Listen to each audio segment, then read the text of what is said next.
here we are, back at it again with the Honda Trail 125. I absolutely love this bike. You're gonna see a few different cool shots from this video, probably one that you're looking at right now, because I got to borrow the Insta360 One X2 from a buddy of mine. He saw my video where I talked about being interested in that camera, but kind of being on the fence about whether or not I could trust the brand, because so many of the reviews are paid, and so many of the reviews that aren't paid aren't very good. They don't paint it in a very good light. So he let me borrow one for a while so I can try it out. We'll see how we like it. But so far it's been pretty easy to work with. We'll see how the footage goes. This is my first real attempt at making a video that includes it. So we'll see. But the video's not about the camera. The video's about this bike. Let's get on into it. 6 months, 6 really, really short months. It's surprising that I've only had this bike for 6 months because it just feels like an eternity. I don't know. It seems like I've just always kind of had it. It's surprising that it's only been 6 months because it just feels so permanent to me, you know? I haven't once considered selling this bike. And if you know me personally, or if you've watched the channel for a long time, you know I consider selling everything. Nothing stands around very long, but this bike has been really great to me. And hopefully this video will be informative for you and you can kind of learn what you're actually getting yourself into if you want to buy one of these and learn what it's been like, for me at least. I've ridden this bike a lot. I've abused it. It looks pretty good right now, but normally it's covered in mud. Things are bent, things are broken. I romp this bike. I throw all caution to the wind when I'm riding this motorcycle. I am pretty I don't know, just reckless with it. It's so light and so forgiving that I'll jump it off curbs. I'll ride it around hills. I will just completely ride down stairs, do all kinds of things on this motorcycle that I probably shouldn't be doing, but it always takes it. It just takes it and takes it and takes it. This thing is a little workhorse and I love it. Yeah, there's been zero issues that were I would say issues. There's been things that have come up. The biggest thing is, you guys may remember from a couple videos ago that I got a piece of chain link fence completely wrapped up in the rear wheel. Somehow while off-roading, I picked up a piece of chain link fence and I just had to take the entire wheel off to get that taken out, just so I can get that completely unspooled off of there and get the bike running again. While I was there, I cleaned the chain, I tightened it all up, but really, that's the only maintenance I've done. It's due for its first oil change, which I'll do here pretty soon. I'll probably do a video on that as well. I know it's kind of frowned upon, but I want to go mag wheels just because I don't want to have to worry about changing tubes at any point, no matter what. I understand that there's a risk of bending the wheels. I fully understand all the pros of running spoked tubed wheels for a dirt bike, but I'm going to go mag wheels. It's worked for me and I just like it. So that's going to happen soon. I really need hand guards. Despite it not having a clutch, I found that a lot of times I'm just hitting my hands on branches. I did have one instance where this hit a little twig or something and kind of instantly grabbed that brake and kind of almost sent me over the bars, but I kind of just put my feet down and saved it. That's kind of the beauty of this bike being so light and being so low. You can just kind of it's really, really forgiving off-road. It's really hard to get into a problem that you can't fix. So huge perk for this is it being so small. With that being said, the ground clearance is not great. I've had a lot of issues of scraping, but luckily from the factory, you get a skid plate that completely protects all the bits. So not a huge issue at all. Was completely fine. I just had to get beached on things before, then lift the bike up and get it off of things, but not a huge deal at all. There's definitely some parts that are kind of cheap, but for the price point, not too bad. And based on the original design, again, not too bad. I've always customized my stuff heavily, and this is a bike that I just don't have the urge to customize. Everything is so good from the factory. I threw on some luggage in the back. People always ask me about this luggage, and I've been getting bad, admittedly, about answering YouTube comments. I try to answer them all, but a lot of times I'll get them while I'm asleep or at work, and I just forget. But all the stuff on the back here is just rig gear stuff. I have this rig gear top bag that it's probably full of junk right now, but I'll open it. Yep, it's not even closed all the way, but it just has a bunch of tools in it right now. And then I got there, since the whole top of these bags or all over these bags is moly, I got this extra gas canister that I can just attach to there. It is empty, but if I ever wanted to go on a trip or ever wanted to carry extra gas just in case and I have to stop, I can fill that up. And with this bike, I've been averaging about 110 miles per gallon. So having just that little bit of extra gas added on top of this is immense range. Other modifications. I added hot wired heated gear here since I do ride year round. I added that heated gear there that just plugs in there. I love hot wired. Huge shout out to hot wired. They're not sponsoring me whatsoever, but they were a massive game changer for my motorcycling. If you're still bundling up and wearing smart wool and base layers and all of that, forget about all that. Just get some hot wired heated gear. It is incredible. I use their glove liners and their jacket, and a lot of times I just put the summer gloves over the glove liner, and I'll just have my standard like mesh jacket sometimes, or just my whatever jacket I have over the heated liner. No bundling needed, and I've ridden in like 20-degree weather and been like Gucci. I've never really been the kind of person where my legs get cold when I'm riding, but I like the hot wired gear so much that I might actually just try out some of their pants just cause. I believe they also make boot liners. If they do, shoot to future me answering whether or not they do actually make boot liners. Yes, they do in fact make boot liners. Okay, that's cool. Good to know. How much are those boot liners? $63.99. Okay, tight. Yeah, so that's awesome. Yeah. Otherwise, the bike is completely stocked. Oh, I guess I have a ram mount here. I have a ram mount on here just because I owned it, but I honestly am not super into the ram mounts anymore. I have a couple issues with those. I'm going to make a whole new video about what option I prefer over the ram mount, so I'm not even going to get into that now. But completely bone stock bike, and it's just been ripping off-road, doing all kinds of stuff it has no business doing. I love it. I absolutely love it. Yeah, it's been incredible. There's been no downsides. I think the only downside I could say, if I had to really hunt for one, that like something that has bothered me over the 6 years, obviously all bikes have their quirks, their pros, their cons, whatever. But the only thing that's actually kind of been any kind of hindrance to me, truthfully, is the lack of passenger accommodations on the US models. But you can tap these guys out right here and add pegs, and there is a passenger seat that adds on. It's also, this heat shield is incredible, so good. Like I just rode here and I can feel like if I reach over, the exhaust is hot, but this is just bone cold, so tight. But I'm gonna add the passenger accommodations, which will force me to scoot this bag all the way back, but no big deal. I don't ride with the passenger very often. I just want the ability to, especially on a bike that's this silly. If like I had to have like my last ditch apocalypse bike, it would be this. Or if I had to like sell all my stuff, like times got tough, all the cars, all the bikes had to go, this would be the one to remain. So I want to have it just kind of basically outfitted to be my only vehicle if it ever needed to be. I doubt that situation will ever occur, but if it does, I want this bike to be ready. I want to be able to carry a passenger. I want to be able to carry luggage. I want to be able to go on road trips. Like, this is my do-all. I haven't needed at least the windscreen that they make for them, but I'd like to kind of get one just to have in case I do decide to do a trip on it. I've been flirting with the idea of doing an iron butt on it, and having a windscreen would be really great for that much riding. But yeah, the bike is amazing. I don't really have anything negative to say after 6 months. The only negative thing I can say is that I own other motorcycles, so I haven't ridden it nearly as much as I'd like to. Just because, you know, it's easy like to get distracted and be like, ooh, I bought a new thing for this motorcycle, so I'm gonna ride this one instead. Or I changed my car up, so now it's car for 2 weeks, you know?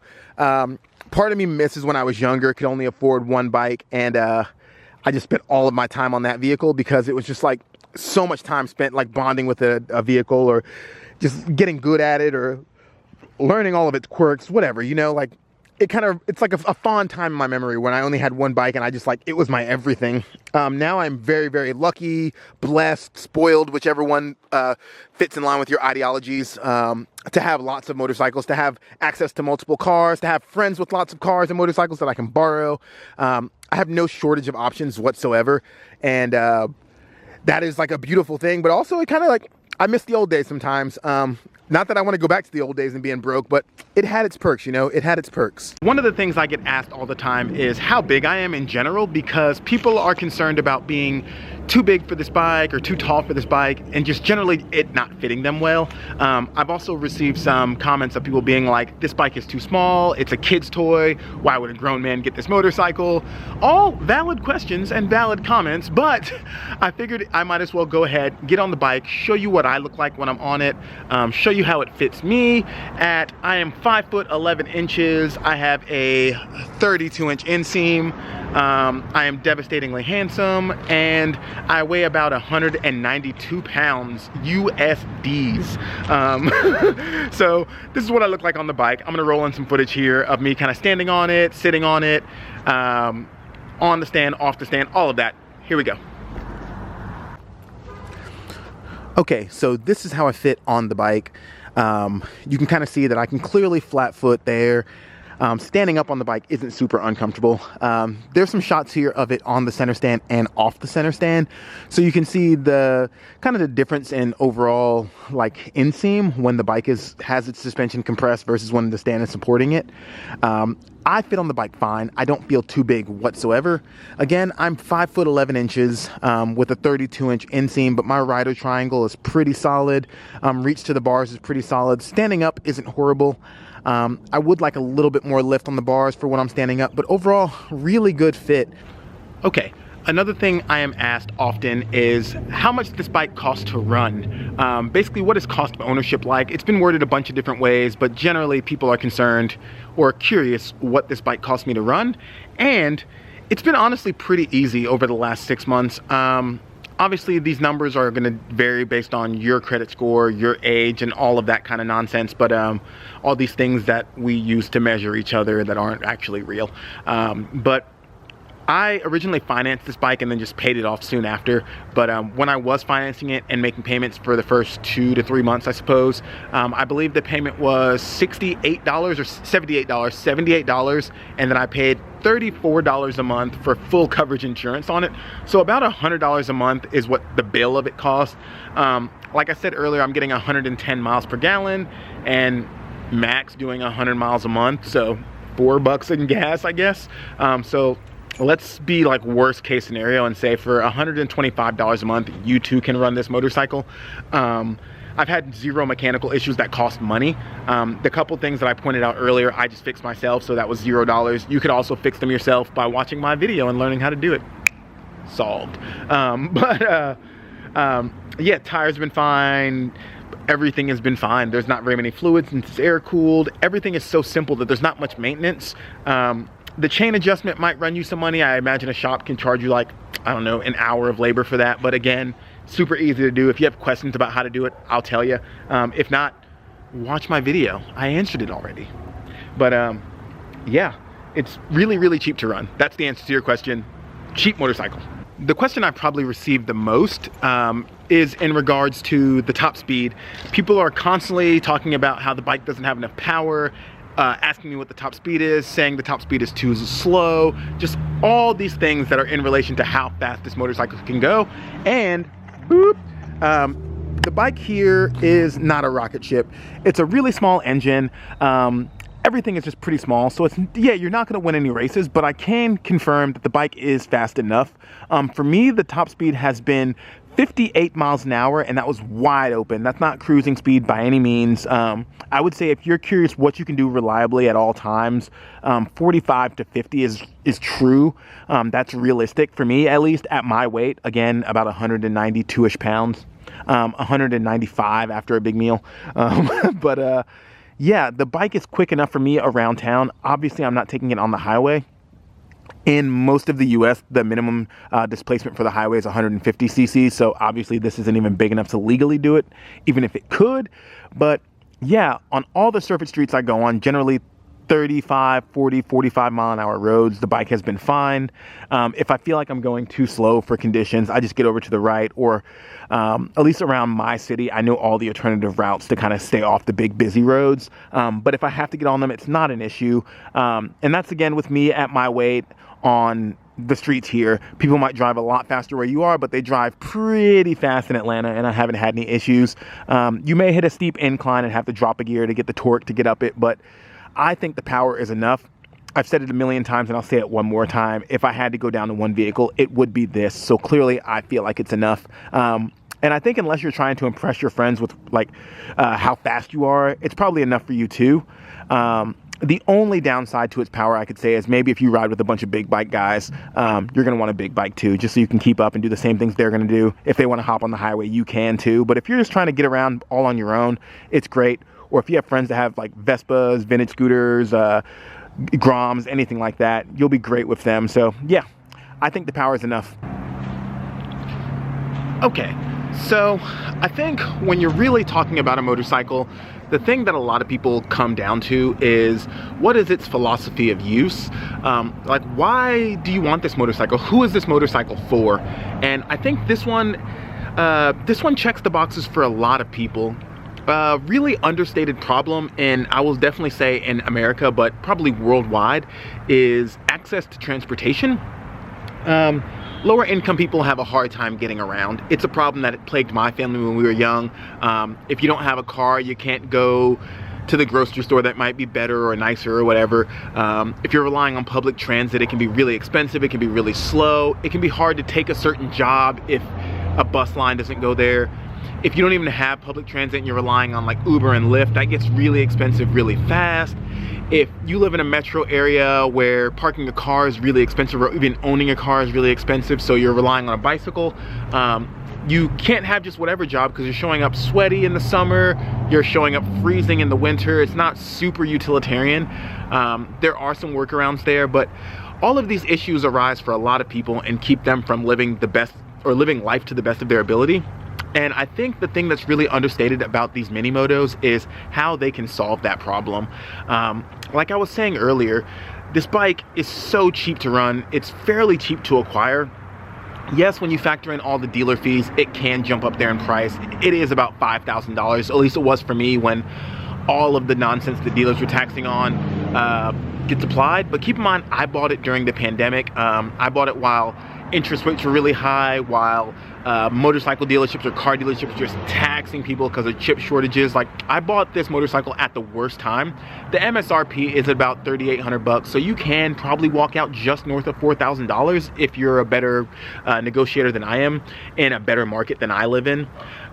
But with that being said, if you just divide it all down to like I said earlier, that $100 a month, that is a game changer. That's 4 Ubers, depending on where you're going. That's cheaper than a monthly MARTA pass here. MARTA is our rapid transit. You can have this motorcycle to get you to work, to get you to the grocery store, to get you to dinner with your date, to do anything. Mobilizing people is really, really important. People need the ability to get to food. They need the ability to get to work. They need the ability to just get to the hospital, a doctor's appointment, whatever. And I think this bike will allow that freedom for a lot of people. And not just those people, but lots of people. If you're a student, you need to get around the campus, this bike is for you. If you have a gas guzzler car and you're trying to like have some more fun but also save on gas, this bike is for you. If you're new to riding and you want something that's easy to learn on and not going to get the better of you, this bike is for you. This bike is for so many people. I think it's really special and really important that motorcycles like this one and all of the others exist. All of the mini motors, the Grom, the Super Cub, the Monkey, the Navi especially. The Navi being an $1,800 MSRP bike is crucial. It's going to be so major for some people. I've personally met so many people that are just struggling to get to work, battling with the buses or battling with affording Ubers. So many people that need a car but can't afford a car because car payments are so expensive. The car prices are getting outlandish. I just really think budget transportation is something we really need to kind of hold near and dear to our hearts because it's really a game changer. But that is it for this one. If any of this helped you out at all, please hit thumbs up. If you like this video whatsoever, I'm thankful that you enjoyed it. Please hit subscribe if you haven't yet. And last but not least, go out and ride if you can. If you can't go out and ride, watch more videos of other people riding. Just enjoy motorsports because they are special. Love you guys. See you on the next one. Peace.